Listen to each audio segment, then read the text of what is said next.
लोगोफोर जे नोंथांमोननो मेथ्सनि मोनसे इम्पर्टेन्ट सलुशन लाना फैदों आरो बिनि ट्रिक्स एकदम गोरलै प्राय परीक्षायाव फैयो 2012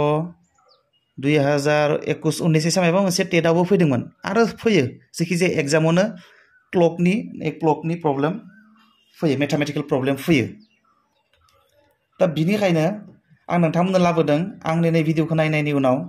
नोंथाङा क्लकजों रिलेटेड एनी प्रब्लेम एग्जामाव फैयोब्ला 15 सेकेन्ड बा 10 सेकेन्डनि गेजेराव नोंथाङा सलुशन खालामनो हागोन सो आङो दा मोनसे देखायग्रोनि नैखौ नाय first number question the angle between the minute hand and the hour hand of a clock when the time is 4:20 p.m. बा p.m. बा a.m. जायखिजाया is जेब्ला नैबे 12 घन्टायारि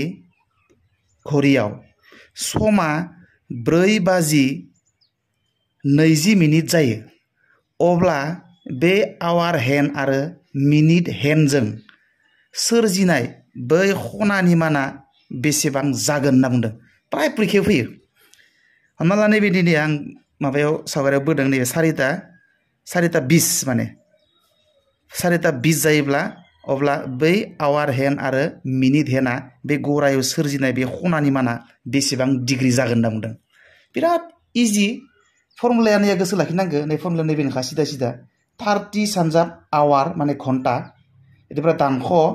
2/11 सानजाब ओमफ्राय मिनिट थारमाने बेसेबां बाजि होनना बुंदों 30 सानजाबनिखौ 30 लिरना लाखाबाय घन्टा माने बेसेबां बाजिदों 4:20 माने 4 नैबेयाव 4 सरि दानख' नैबे 4 दानख' ओमफ्राय 2/11 ओमफ्राय बेसेबां मिनिट 4:30 4 नै घन्टायाव ओमफ्राय मिनिटआ नै मिनिटनि जायगायाव होमबा नैबे सानजाब 20 दाना दानलायबा नैयाव 10 थांबाय दाना सानजाबदो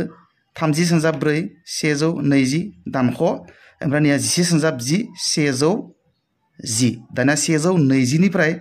100 थांबा लाथिख' 2 निफ्राय 1 थांबा ओमफ्राय नैयाव 1 अबा 10 डिग्री जाबाय आरोखि थारमाने जेब्ला समा 4:20 जायो अब्ला बै मिनिट हेन्ड आरो आवार हेन्डआ सोरजिनाय खनानि माना 10 डिग्री जायो भेरि इन्टारेस्टिं दा थांनोसै 2 नम्बर सोंथि At what angle the hands of a clock are inclined at 15 minutes past 5? 5:15 दै साननै माने नैबे 5:15 नाय जादों 15 minutes past 5 माने 5:15 जायोब्ला मोननै आखाया माने घन्टानि आखाय आरो मिनिटनि आखाया बेसेबां डिग्रीनि खना सोरजिगोन होनना बुंदों सिम्पल बेबो 5:15 लागायना होदो फर्मुलाखौ नै 30 सानजाब बेसां घन्टा नै 5 घन्टा 15 मिनिट होमबा नै 5 नै दानख' ओमफ्राय 2/11 सानजाब मिनिटआ बेसां 15 दाना बेजों सानजाबदो आं बानायलिया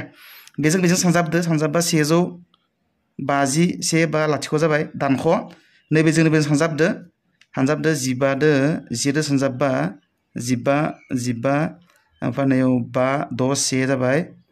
165 सिङाव 2 दानिया 165 खौ 2 रानदो बेनिफ्राय नै 150 निफ्राय दानख'ना होदो जि जायो बेनो एन्सार भेरि सिम्पल बिनि एन्सारा बेसेबां जागोन कमेन्ट बक्सआव लिरना हरनाय आं बानायजोबदिया 165 खौ 2 राननानै